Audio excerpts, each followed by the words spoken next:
Lời đầu tiên xin chào các độc giả đã đến với website rèn luyện kỹ năng.com. Khi tìm đến với website rèn luyện kỹ năng, chắc hẳn bạn đang mong muốn tìm cho mình một công cụ tốt nhất trong quá trình rèn luyện kỹ năng. Kỹ năng ở đây có thể là kỹ năng lãnh đạo, kỹ năng bán hàng, kỹ năng mềm, kỹ năng sống và rất nhiều các kỹ năng khác.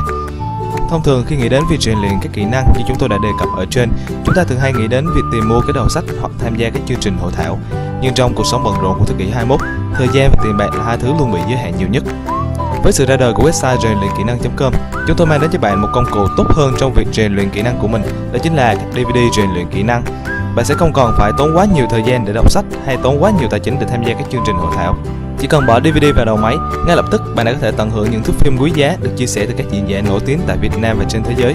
Website rèn luyện kỹ năng.com cung cấp đầy đủ cho bạn các DVD rèn luyện kỹ năng trên nhiều lĩnh vực.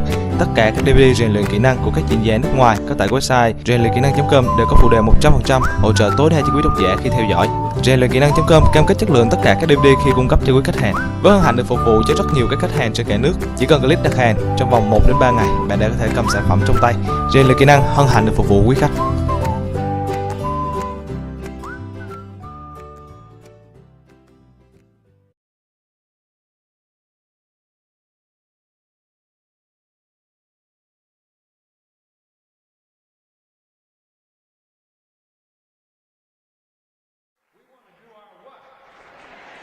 All right, now you're with me. Fingers back up. I pledge allegiance to my flag. Man, look at your thing. Let it know you care. To my flag. I will rise above. Doing what I love. I will make that dough. I like that, Tom. Let's do it again. I will make that dough. Doing what I know. And those who laugh. And those who laugh. And kiss my assets. Okay? You guys have been great. Thank you very much. God bless you. Check it out. You guys are great. Thank you very much.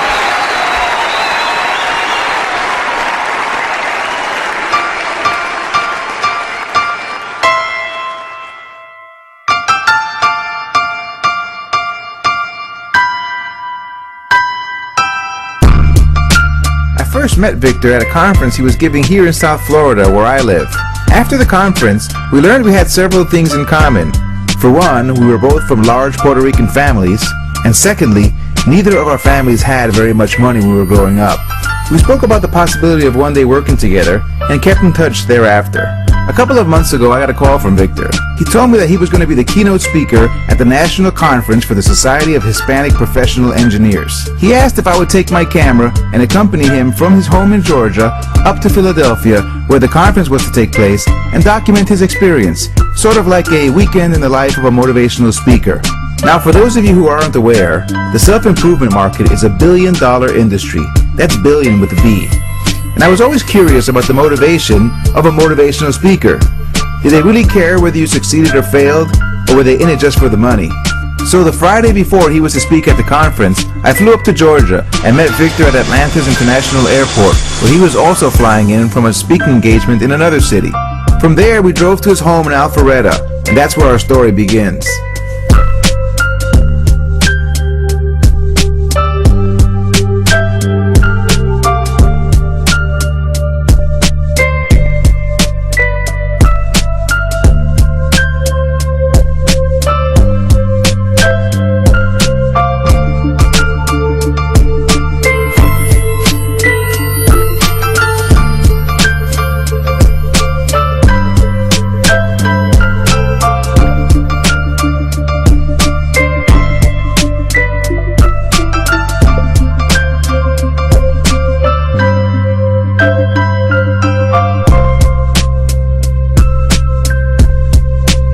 When he comes home, he likes to spend time alone and you know, work in his office. But he does have a lot of energy, and you know, after a week home with him, I'm ready to send him off again. He's a little Victor goes a long way, because you know, he's got so much energy. You know. Anyway, when I come home, this is what I like to come home to.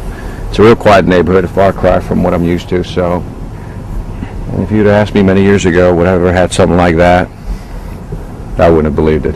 I guess it's good when he's home for a lot of time, but then he gets kind of annoying, and then he goes away and comes back. I would say since the kids were born, he's been traveling more than 50% of the time ever since then, so I'm used to that. There's not noise. It feels like there's a huge part missing because my mom's really low-key, my sister's really low-key, and I'm pretty low-key, but my dad's just sets off the balance from everyone else in the house. So it's a lot different having him in the house than when he's not here. When I'm done and I'm on the road, one of the things I don't want to do is really see anybody. That may sound surprising, but I don't really want to see anybody. I don't know, I think because you're plugged in so much, you're always talking to people, you're always hanging out with people, that when you get home, it's just you're done. He does like to be home, you know, that's true. But he still is talking a lot. He's on the phone or he's, like I said, bothering us. When we first moved to Georgia, I'm one of these guys that actually like to cut my own lawn, I like to trim my own hedges. That's kind of one of those mental things you do. It's kind of relaxing. So one day, car pulls up, beautiful BMW, and the man rolls down his window. Now, keep in mind that I have my baseball cap on, a t-shirt, some shorts, and some sandals. And the guy rolls up right there as I'm trimming the hedges, and he pulls down his window and says, "Hi." So what do I say? "Hi."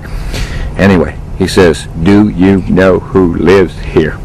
Now, you know who he thought I was, right? He thought I was the gardener. So anyway, I remember reaching in my head inside, going, "Hi, my name is Victor Gonzalez. I'm one of your new neighbors." And I could see his face go, "Wow, there goes the neighborhood." I've never seen him live speaking, no. Because public speaking to me would be terrifying. So I think that if I'm in the audience, you know, I'd be nervous for him, you know. So I don't even want to, you know, do that. You know what I mean? I would think you hear him talk so much at home that yeah, really, I want to pay him to be quiet. My family's from Puerto Rico. I was born and raised in Chicago, as you know. And I always get the question, "Victor, do you have a green card? Do you need one to be here?" What you see out there is how he is at home, basically. What do you think I say to that? No. But I do tell him I have one. It's called American Express. He acts a lot more different around the house. He's not as calm as a regular dad. Most dads will be, you know, just mellowed out more. He goes around the house singing, dancing. You know, you could see the motivational speaker in him because a motivational speaker would not act as calm as most dads. You know, when I go to my friend's house, it's just not the same. He's not a normal dad, that's for sure. There's a reason I'm going through all these cards, because I want you to understand something. These are all the ideas that I think are good. My horse's voice, because again, I've been speaking for 2 weeks on the road. What do you expect? Anyway, so these are all the different things I write down. And so as I go through all this, you're probably saying, "Man, that's a lot of stuff. Are you going to speak about all this?" No, the sad thing is that all this is now, I take the best stuff here, put this to the side, and then I whittle it down to 5 cards. Well, now in this case, I'm down to 6 cards, right? So 1, 2, 3, 4, 5, 6. Now, knowing how I speak, because I talk a lot, now that I got 6 cards, I take the best from there. Phase 2 of the process, I now whittle it down to 1 card.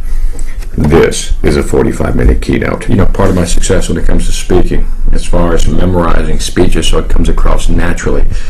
You often see a lot of speakers use notes. You know, if you use notes, you suck. As a speaker, you can't control how the crowd's going to react, but you can control how you perform. And a speaker is a solo job. It's one of those things where it's you. And there was a guy, his name is Larry Winger. He said something important. He said, if you're nervous about speaking, you don't know your content. Because if you have to think about it, you don't know it. In my mind, during the night, I'll just think about the speech over and over again. And I'll be able to run on pure adrenaline from here to tomorrow night at 9 o'clock. After I finish the speech tomorrow, you will see me unplug the battery so hard that I will crash right after that. That's how I usually work, but that's how I do it, folks. I try to shoot for the 80-20 rule. 80% of my content has to be fresh. Something new, something exciting. And just go from there. But 20% I always keep in because you need it. It's related material. Like if it's a college market, you know, they always want to hear about my college experience. You know, you got to throw that in there because, like any good speaker, what do you want to do? Relate to your audience. And when you're speaking to a bunch of college students, if they see you come across as a corporate guy or a business guy, they're not going to listen to you. They're just going to shut down on you, and that's it. No more conversation. So what I try to do within the first couple of minutes is just kind of, I don't know, relate to them. So I pulled down the bingo card, and I'm looking through this, looking at the different majors. And the first major I look at, it said civil engineering. I didn't know what that meant. I didn't want to be nice to people, so I said no. So second, it said, the second one was mechanical engineer. And I said, man, I don't want to fix cars either. And then the third one I saw was aerospace engineers. And I said, who wants to go to outer space? Not me. Then I saw electrical engineering, and guess,